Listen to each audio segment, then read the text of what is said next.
Hey, my name is Todd Walcott, and I'm a certified reverse mortgage professional with Contempo Lending here in Palm Springs. My NMLS number is 183784. In this segment, I want to talk about shopping for a reverse mortgage. And everything in the reverse mortgage world comes down to the margin.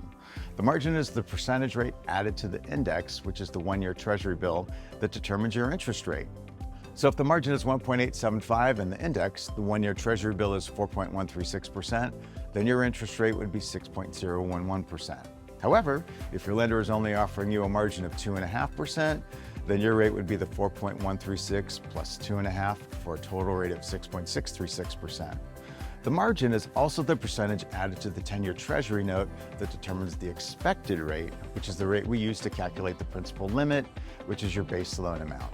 If the 10-year treasury is 4.3% and I have given you a margin of 1.875, then we're qualifying you for the loan based on a rate of 6.176%. If my competition is offering you a 2.75% margin, that you're qualifying at a rate of about 7.051%, which means a lower loan amount to you and a greater paycheck to the lender. A lender can make an easy extra 3 or 4% of the funded loan amount by offering you only the higher margin. And on a purchase where you could have a $400,000 funded loan amount, that can mean an extra $16,000 into the lender's pocket. I always encourage people to shop me with a big box lender so they can see what I'm talking about.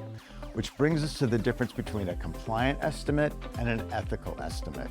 This is an example of the beginning of a compliant quote. You'll see there's a fixed rate option on the right, a one-year adjustable rate option in the middle, and the target product, the 1-month adjustable in the left column.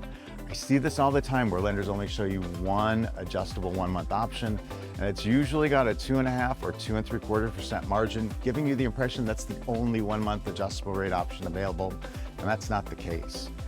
This is how I'd start a quote package. We have to show the fixed rate and the 1-year options, but then I'll show you options with 3 different margins. On a higher margin product, I typically reduce my origination fee.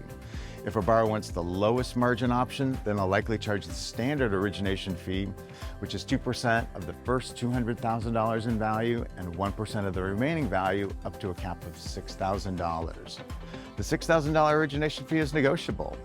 But what we also notice is that the lender offering you a margin of 2.75% ends up with a principal limit of $323,000 on a $1 million loan. And with a lower 1.7 margin, the principal limit increases to $366,000, which means you're bringing in $43,000 less to the table to close on a $1 million purchase. In this example, by taking a higher margin, you as a borrower had to bring in another $43,000 to close the deal, and that investor made about $9,200 more on the deal than I would. How can I do it for so much less? Well, when I worked for big box firms, there were times I had 5 layers of management, from a sales manager, to a branch manager, to an area manager, to a regional manager, to a division manager, to my CEO, and that's a lot of mouths to feed. I work for a broker shop, and the origination fee here is split between 2 people, me and my broker, John Evans. There aren't as many mouths to feed, so there's no need for greed.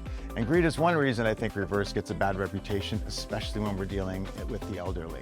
Bottom line, always get 2 quotes so you can compare and see who's earning your business by offering you the better deal out of the gate. If you just don't like me and want to go with a lender that's only quoting 1 margin, simply ask to see a quote for the other margins that are available.